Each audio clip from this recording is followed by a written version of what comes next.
will answer this one. Divide the quantity of 7x squared minus 10x minus 8 by the quantity of x minus 2.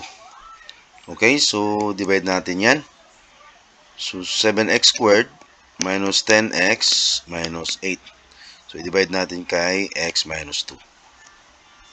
Okay, so hanap tayo ng number or variable na i-multiply natin sa x minus 2, magiging 7x squared minus 10x.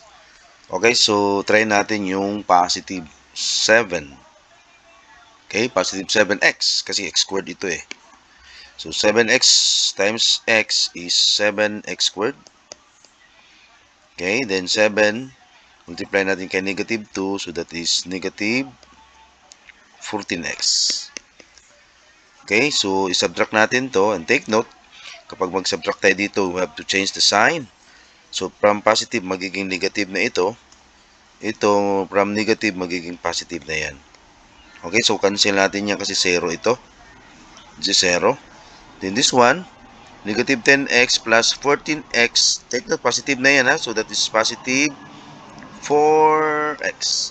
Then i-bring down natin itong minus 8.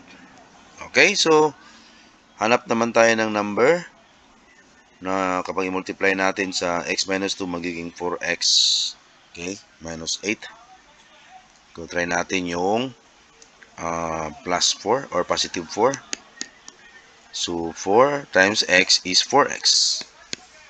Okay, then minus 4 times negative 2 is negative 8. Okay, subtract. So change the sign. So magiging minus yan. Ito magiging plus. So 0 ang result. So therefore, yung correct answer natin is nasa letter B. 7x plus 4.